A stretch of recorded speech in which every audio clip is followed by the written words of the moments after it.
Mark, episode 37. And we're privileged to have Shawn with us. But before we get started, we normally do a heart warm-up. It's been a while. Just something we're grateful for. Okay. And, you know, we get in such a negative society at times, but something we're grateful for, right? And I'll start off so you guys have a moment to think. So even though I had the flu, my youngest daughter was playing a golf tournament in Kerrville, and I didn't think I would get to go because I was just pretty hurting. And by the grace of God, I was able to get the strength, drive the 4.5 hours there, hang out, watch her play for 2 days and come back. And she played really well. And just having the opportunity, building relationships with my daughters after some pretty painful times, it's just a blessing. So I'm grateful for that. Awesome. I'll go next. So for me, it's not reacting to angry thoughts. You know, for example, like today, there's been a lot of switcheroos. You know, our guest may or may not have canceled us multiple times, and my co-host may or may not have gotten sick many times. And so, in the past, that would be the time when I would blow up or get angry. But it's like now, it's like there's a little bit of anger on inside that, you know, things aren't going as per plan. But it's like, but I keep going. You know, I don't act on these thoughts. I just realize, hey, they're there. They will pass, and we're gonna get to do this episode. It's probably gonna be better because the God is gonna align it. So that's one for me. What about you, Shawn? Yeah. Well, thanks for having me here. I am grateful for my family, getting to enjoy some time with my kids during spring break, but also my wife. Just past couple of weeks, we've been really focusing on like just doing a lot more things together, going to the gym, simple things like, you know, grabbing something from the grocery store. So I'm very grateful for just that opportunity and time to develop that relationship even more and just get to enjoy each other. And yeah, that's what I'm thankful for. I love that. A man who finds a wife finds a good thing, right? Right. So you can never go wrong with that answer, right? I'm going to share this. So yeah, we'll tag her in it. So it's good to be here. This is, like we said, episode 37, and I had met Shawn at the Lone Star Veterans Association, and you head up the Christian branch, I believe, of that is what it's called. And I had the joy and privilege of speaking there. But I'm going to let Marek, maybe you can introduce Shawn. Sure. So I know Shawn probably about 2 extra months than you do. I've met Shawn at the same event, the Lone Star Veterans Association, and he's the one that's driving it and making it happen. And he's the main MC. So thank you so much for getting me involved over there. It's a fantastic group for anyone that's interested. We meet last Wednesday of each month, and we have fantastic speakers, great community, great guys. I highly encourage you guys to come over. But one thing that really struck me with Shawn is that all these things that he's doing. You know, he's an entrepreneur, he's got a day job, and he just started pastoring a church. It's like, wow. I mean, any of these three things, it's a lot of work. But this guy manages to juggle all of these things together, and to me, it was just so fascinating that hey, you can manage these things at the same time. It's very impressive. And so, to me, you know, in my simple mind, hey, this guy can do so many things. There's got to be something inside that allows him to do that. Yeah. And that's kind of the first question I'd like to start off with is that what was that moment in your life that turned you to God, that began that sequence to allow you to do all these amazing things right now in your life? Sure. Well, I will make a couple of comments. The LSVA Christian Affinity Group is definitely a team effort, so I don't want to take credit where credit is not due for me. Kevin Doffing and the team behind the scenes does a lot of great things, Connie as well. So, but as far as like the balancing act of things, it's organized chaos, if that makes any sense. And I don't know if there's was a defining moment that says, you know, this is this event or this thing is what led me to start multiple different things. But I think maybe just a culmination of I feel like I owe, and it sounds so cliche, but I feel like I owe anything and everything I have to God, because there was a time in my life where I didn't have that relationship with Him, and so every year on my birthday, I'm like, you know, this is the whatever 7th or 8th year that I'm past my expiration date. Should have died a long time ago, right? And so now it's, and I'm definitely by all means not giving 100% to everything. I'm human, but I feel that I just owe it to God to do whatever I can to the best of my ability and whatever that may be, and And I just can't complain about it because I'm alive because of him. So when you talk about there's a time in your life, like I like the smile on your face because we can always go back. Every man, there was a time in my life, and there's memories. Usually things we're not proud of, maybe things we'd like to forget. Not necessarily always, but some. What does that look like for you, that time in your life when you really didn't walk with the Lord? Right. So, it's been said, this is not original content, right? A person doesn't backslide overnight. They backslide or they fall away from Christ because they've been looking that direction for a long time. And in all fairness, I had a great upbringing from a role model perspective. My mother was in church, and so I was, 5-year-old kid on the pews of a church, and I went through the motions and found my love for God and all of that stuff that you hope that kids find growing up in the church. But I think I was riding on the coattails of my mother, and she was a single mother. Mm-hmm. And on the coattails of other people that were around me, had a great youth pastor and other leaders in the church. And so I never really developed that time in God myself. One of my greatest, most cherished memories of my mom is I remember just barging in her room from time to time and seeing her pop her bloodshot eyes, pop her head up from the other side of the bed, bloodshot eyes, just praying. Mm-hmm. She'd spend, in my mind, hours in prayer, right? Wow. And so I saw it, I was exposed to it, but never said, I want that for me. And so when that, joining the military and that time came to do I want to live for God? Do I not? It was unfortunately, very easy to say, this isn't for me. And so that marked the start or the decline, if you will, of everything, relationship, just everything that was held together by God. That marked the decline of, man, this is, I don't want to live for God. Therefore, I'm going to do my life the way I want to do it. And, I can kind of go on and just walk down my path of my testimony and that time in my life where I didn't seek God. It was what I wanted. Mm-hmm. Everything. If I can interject here. So, because you said something else, right? So I'm trying to build the picture, and we do call it the no BS zone, and we just we go pretty deep pretty quick, just because of the time frame and everything else. But when you say raised by your mom, look, there's been a lot of guys here that we get that story. But then I have to ask you for clarification. When you say raised by your mom, then we go, well, where was your dad? Or what happened there? Sure. Because that's a big role. Like, we had an episode about the impact of fathers upon the sons and the children. Yeah, my dad was very much missing too. Mm-hmm. So if you don't mind, if you're okay. Yeah. So it very, very simple, right? I did have a stepfather for a few years in my life. It wasn't the great of relationships by any stretch of the imagination.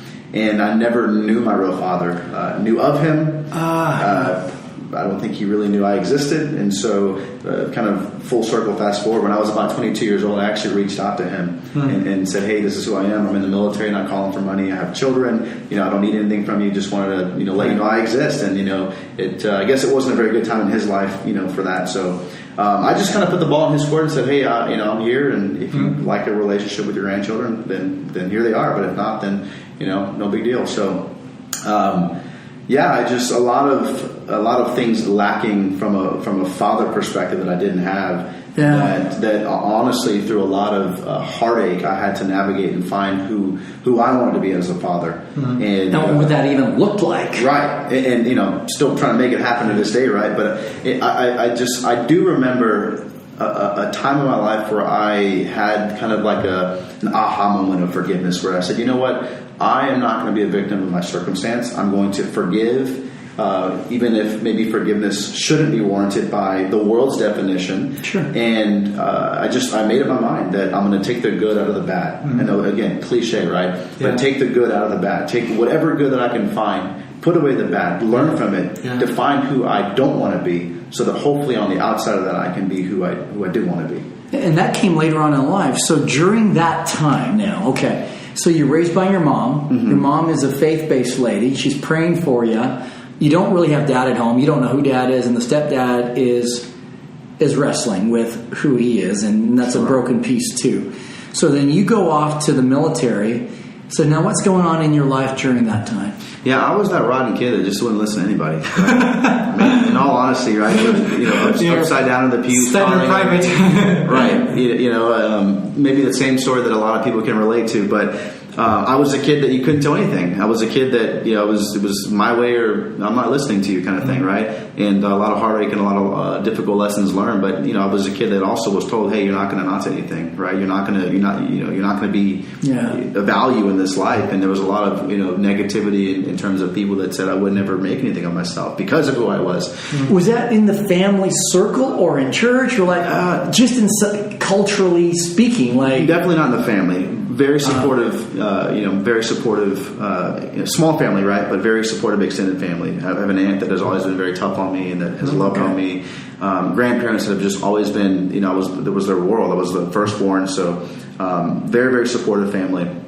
But just unfortunately, some of it did come from the church that I grew up in. Some of it did come from, a lot of it came from the school and just the teachers that maybe in their despair of dealing with me on a day-to-day basis, they gave up on me, right? And at what age? You're talking about elementary school? Like you're talking first grade, second grade, what? Yeah, 6, 7, 8 years old. I probably, maybe like 6 to, 14 or so. It's interesting because when we don't have a dad speaking into our lives, man, we're wrestling for identity. And something in us says, I can't take this. Like either I'm going to become a victim or I'm just going to have an attitude and I'm going to have a chip on my shoulder. And I'm going to show them, and basically we give them the bird. Mm-hmm. And that's kind of like what you're describing. Absolutely. Okay. Yeah. So now you join the military. How's life? Like, what are you doing? Basically, you're living life on your own terms, and you don't give a rip about anything else. Yeah, I'm an 18-year-old kid. I got married. I met my wife when we were 17. She was 17. I was 18. Mm-hmm. Said we spent every waking moment together. We before we got married, it was like, hey, you want to make a baby? Yeah, let's do that. And order one up. Yeah, it's like ordering a Big Mac or a quarter pounder. By the way, I'm also joining the military in like 2 weeks. So cool, right? But and we can revisit that if you like. But fast forward, just I was a kid that didn't know anything, and probably still don't know much, right? But I was very fortunate to have a very strong community around me. So I joined the military. I joined the Navy. Originally, I got allured by the recruiter that says, hey, you should go on a submarine. It'd be really cool. And James Bond. And I'm like, yeah, okay, cool. Get there, and I'm like, this is not cool at all. So I met some divers in the special operations community, and I said, that's what I want to do. And so I applied for the program. I was one of 4 people released from that year, which is unheard of in the sub community to be released from it. Yeah. They definitely put me through the ringer and tried to kill me before going to the schoolhouse. Went to the schoolhouse. Actually, pause. Before I went down to the schoolhouse, I actually went back home, married my wife, took her with me back to Florida. But I went to the schoolhouse, made it through. And my first command I had, who honestly he was like Darth Vader. I mean, like salty, old school guy that will rip your throat out if you look at him wrong. Yeah. And I was very fortunate looking back to have a guy like that in my life. I had another mid-level manager, if you will, right, for modern day terms, that was just very expecting, like I want the best. And to say that I did not get chewed out and spit out and have basically my life wrecked by their leadership in a good sense. They challenged me to be not terrible, right? Not to be the best, just not terrible, right? I'm a young kid in the military. I don't know anything, right? I have an attitude. I was cocky, and so they broke me down to pieces, and they put me back together to be, in retrospect, a man. And so I'm grateful for that. And I've had a lot of really, really solid leaders in my life in the military that did that for me now. And so, I look back and I'm like, man, I wish I could have been better for those people. Yeah. But I'm grateful for their impact in my life now because it has made me who I am today. Wow. So what was it about the salty old man where you didn't flip him the bird too? I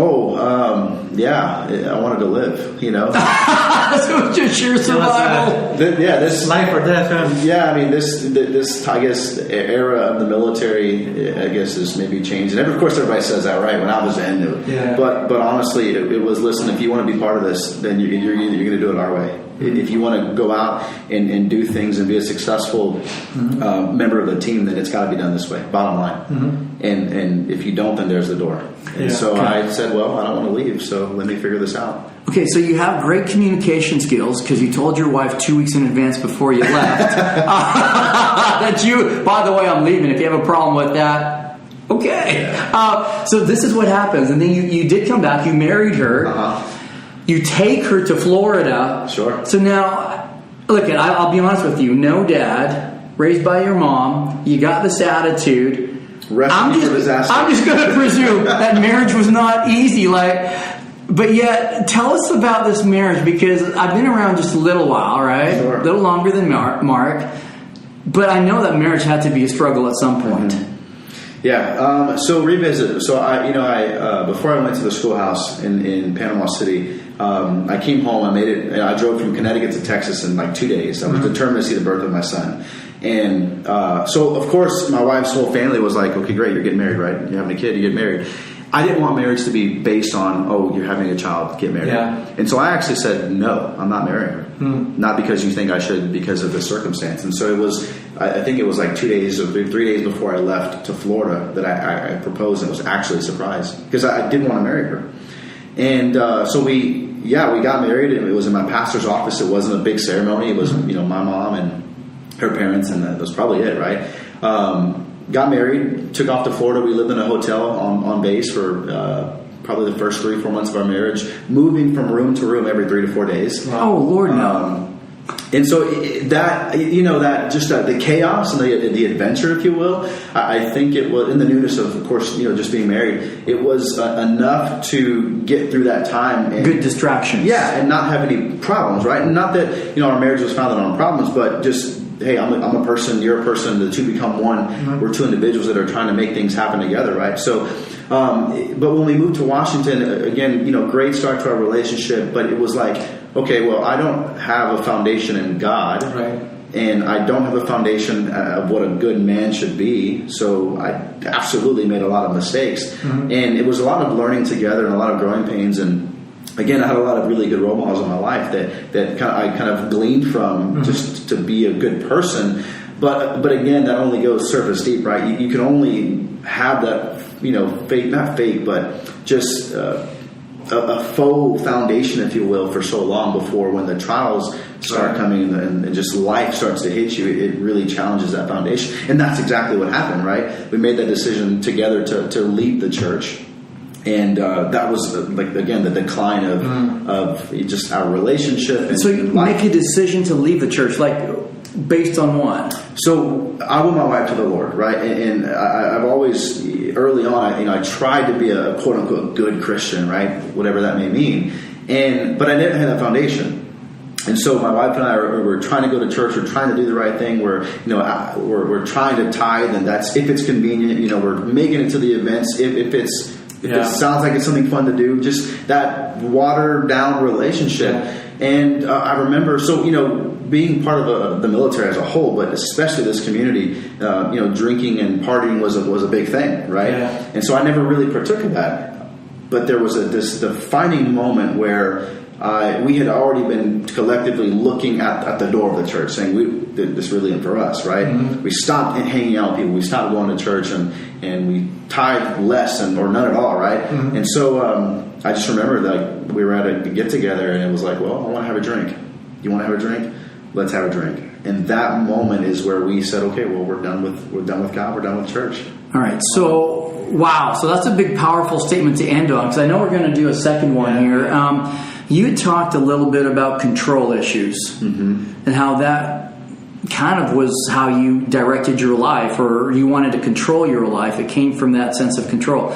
We're going to pick that up in the next episode. So I'm looking forward to hearing that, because many of us men wrestled with control. Oh, yeah. I did, Mark did, and I think every other man. Yeah. But I want to know what that looked like for you and what was the freedom out of that. Any closing thoughts, Mark? No, thank you for sharing, Shawn. Yeah. Thank you for being open. Of course. It's kind of interesting how, your story is a different story, but when you boil all of our stories down, at the root of it is control.